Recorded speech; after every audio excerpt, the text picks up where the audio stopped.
Hello and welcome to my latest weekly video news from Rightmove. Well, of course, one of Labour's big manifesto promises was they were looking to completely reform and improve much higher standards or introduce much higher standards within the private rental sector.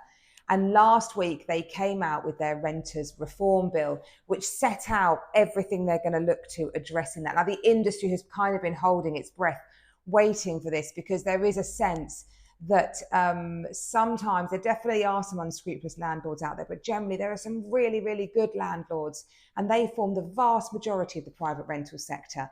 But with enhanced taxation on rental properties and increased legislation, it's worried that they are going to be squeezed out. So certainly within the industry, I think anything that Labour does need to be introduced really gently to ensure there's not a mass exodus of stock. But what did they say they were going to cover in the renters reform bill? I've had to print it out because there are so many bits. So just to give you the headline on all the things they're going to look at in the private rental sector, the biggest one, they want to abolish Section 21 evictions. So a Section 21 eviction is basically where a tenant gets asked to leave the property through no fault. So it's not that they've trashed the place or they've not paid their rent.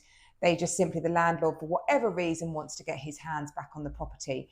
Now, they're not saying that you're never going to be able to get your hands back on a property through no fault, but they want all assured short hold tenancies to move to what's called periodic basis, so that a tenant never gets served that kind of you've got to be out within 2 months.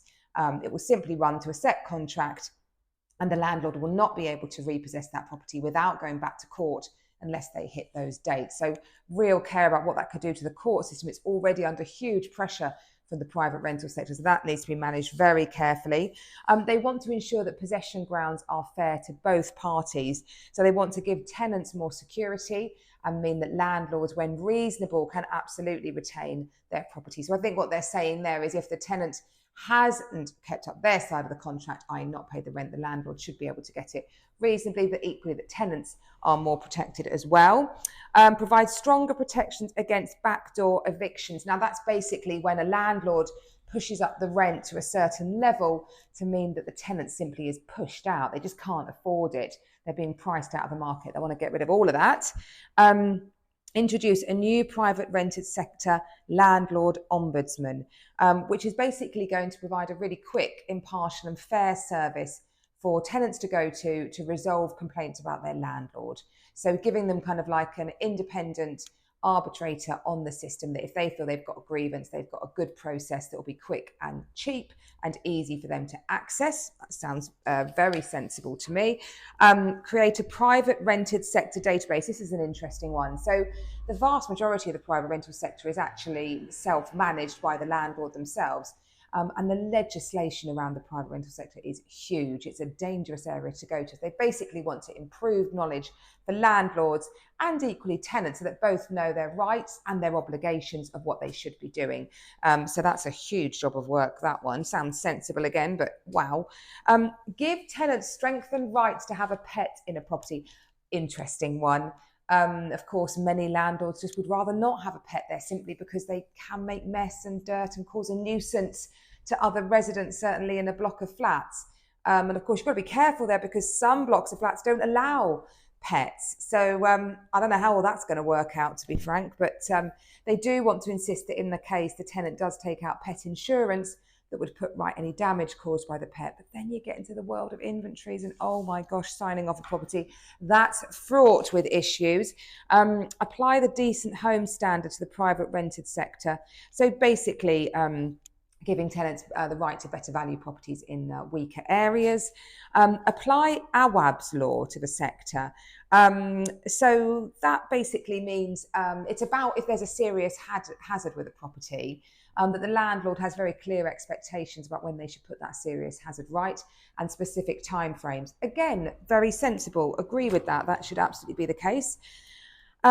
Make it illegal for landlords and agents to discriminate against prospective tenants in receipt of benefits or with children. Again, the with children one, that's because children just create a lot more wear around a property than if you've not got any children. It's just extra bodies. They can obviously make a mess. And obviously, we're not allowed at the moment to discriminate because of benefits. So Anyway, but yeah, they want to make that really, really formulaic. End the practice of rental bidding by prohibiting landlords and agents from asking for or accepting offers above the advertised rent. I just don't know how I feel about that one. So basically, it'll be illegal if you advertise a property at a certain rate. It would be illegal to accept a offer above that market rate that you've advertised at. I think that will probably result in is just basically properties that go to market will be advertised at a higher rent than you perhaps expected, and maybe expect to negotiate down from that, because when there's competitive interest, it's kind of where else do you go? We don't often do that. We tend to pick who we feel were the right tenant for the property. We get a variety of offers, but yeah, I guess they want to get rid again of what's happening to the private rental sector and rents. Strengthen local authority enforcement to basically makes it the onus on local authorities to be able to have greater powers to report on enforcement activity, and strengthen rent repayment orders. So this one, if you've got a repeat offender who doesn't pay their rent, they're going to be held up for that a lot more and a lot more accountable, not be able to get off for that one. So eminently sensible as well. So a whole range of changes coming in. As I've said, just need to be super careful on how they're introduced. You don't want to scare the private rental sector, see a mass exodus of landlords, which means that basically stock goes down. Well, the other big thing, you might not be aware this is going on, but Rightmove are in the midst of a takeover bid at the moment. It's all very exciting, well, ish. So basically, REA Group, owned by Rupert Murdoch, they have been gunning for Rightmove for a while. So they've increased their offer. They've had their third bid now.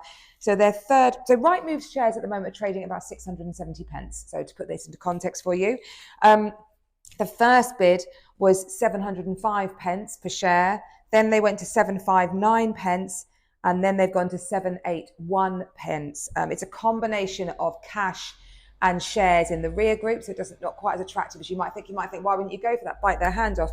The reality is 346 pennies of that coming from cash, and the rest shares in REA Group. So yeah, basically Rightmove is saying we're not up for a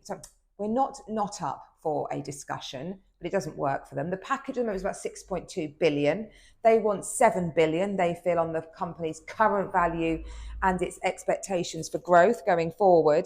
And they basically, REA have got till today. I record this on Tuesday, 30th of September, 5 o'clock today, to put in their final bid, or they have to go away from the negotiation table for 6 months, or they start a hostile bid. Could be interesting, couldn't it? And quite exciting. There's really exciting things happening on the market, actually. And they were bought by CoStar, a huge company who specialise in sort of property platforms. Got big plans for them. So yeah, there's been a feeling that actually our Rightmove's prospects as good as you might think if CoStar's plans for on the market do really take off. But clearly Rightmove feel they can. Let's wait and see what happens. It's all being governed by the City Code on takeovers and mergers. 5 o'clock tonight, will we have a new bid for Rightmove or not? And what will that mean for us on our favourite property search portal? I will keep you posted. And of course, lots going on as we kick into autumn, feeling very, very autumnal out there with the weather. I've launched a really lovely property on Burling Drive. This is a great house. You have got to go inside it to appreciate it. You might look at it from the outside and think, that doesn't look overly huge, but it is wonderfully spacious. It takes advantage of an incline. It's got a wonderful big rear garden, fabulous, beautiful wooded outlook, really handsome outlook, and lots that you could do to it, but a great 6-bedroom house at the moment, on at a guide of 1.35 million. If you would like all the details, give us a call. I hope you have a great week. I hope that wasn't too dull for you on the World of Renters Reform Bill. Important stuff happening. I'll keep you posted as the weeks go on. Bye-bye.